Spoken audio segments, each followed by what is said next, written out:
Je viens de prendre une douche ultra chaude parce que j'ai encore mal au ventre et que ça me fait du bien. Et ça m'a rappelé une anecdote comme quoi Johnny Depp, si je dis pas de bêtises, pendant ses périodes de sevrage, il, euh, il prenait des douches brûlantes, quitte à se brûler la peau, pour ne pas ressentir le manque. Et ça me fait réfléchir sur un point, c'est que je pense que 99% des individus de cette planète, même plus que ça, ne se rendent pas compte de la réalité inconcevable que certains autres humains vivent.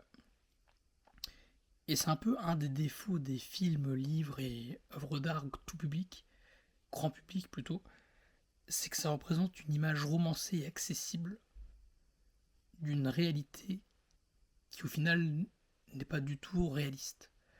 Et je pense même que les films les plus réalistes sont souvent des films un peu d'auteur, des films réalistes, enfin des films expérimentaux, pareil pour les livres, et qui sont souvent très niches, parce qu'ils sont brutaux, parce qu'ils sont véritables, et parce que leur romance n'en est pas finalement.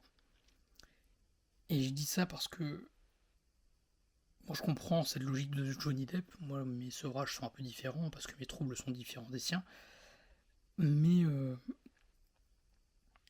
comprenez bien que une personne que vous allez rencontrer dans la rue, n'importe qui, hein, fonctionne dans un univers qui n'est pas du tout le vôtre. Quand je dis univers, je dis pas univers dans le sens les étoiles, etc. Sa perception des choses est radicalement différente de la vôtre. Mais vraiment, dites-vous ça. Et une autre personne que vous allez rencontrer juste après, dans la seconde d'après, c'est pareil. Je pense que le feeling qu'on a avec un individu, il est, il est très abstrait, mais il est surtout extrêmement peu révélateur de la réalité d'une personne. Je pense que quand on est aligné avec une personne, on le ressent, mais quand on essaye de comprendre la personne, donc on va au-dessus du feeling, on se rend compte d'à quel point la personne est différente. Complémentaire parfois, c'est le concept du feeling, mais parfois radicalement différente. Et c'est ça pareil. C'est très rare, en fait c'est même impossible de trouver une personne qui a, ne serait-ce que je pense, mis à part la conception du corps en général, mais plus de, je sais pas, peut-être 5% de similarité. Que ça soit sur toutes les passions en général, que ça soit sur la manière d'appréhender les passions, la manière de fonctionner, tout simplement parce que tout se passe dans un schéma neuronal qui est tellement complexe, tellement un labyrinthe, qui évolue à chaque seconde, qui est minutieusement au micromètre près adapté sur chacune des personnes à leur naissance, voire un peu avant. C'est là le concept neurologique fait que tout le monde est radicalement différent. Et il y a des gens pour qui vraiment ce que vous imaginez même pas concevable, ils le vivent. C'est-à-dire qu'en gros, si vous imaginez quelque chose d'horrible et qu'il y a quelque chose où on vous essaye de quelque chose qu'on vous a même pas dit de plus horrible que ça, si on vous le dit, vous l'avez même pas conçu, vous dites ouais, c'est impossible que ça existe, cette personne-là, c'est son quotidien. Ça arrive.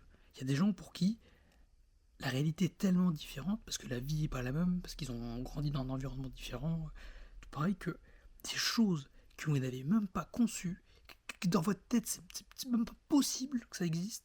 C'est-à-dire que vous n'avez même pas imaginé que ça, dans le pire des cas, c'est un truc que vous ne concevez même pas. Il y a des gens pour qui c'est leur quotidien.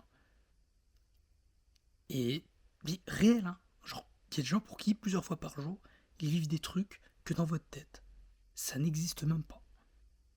Et vraiment, ça fait réfléchir, je trouve. Parce que tout le monde est. J'essaye d'apprendre à me dire qu'on est tous pareils, parce qu'on est tous des humains, oui, d'accord. J'ai du mal avec ce système-là, mais c'est vrai, c'est vrai. Mais en même temps, on est tellement différents, et je vous le jure. C'est beau, mais vraiment. Quand vous insultez une personne sur les réseaux sociaux, vous imaginez pas une seule seconde de ce qui se passe, quoi. Vous comprenez pas ce qui se passe dans sa tête. Parce que c'est trop loin, c'est trop loin. Il y a des gens pour qui il y a une profondeur là-dedans qui est monstrueuse. Prenez soin de vos proches, prenez soin de vous et soyez bienveillants. On est tous. On galère tous.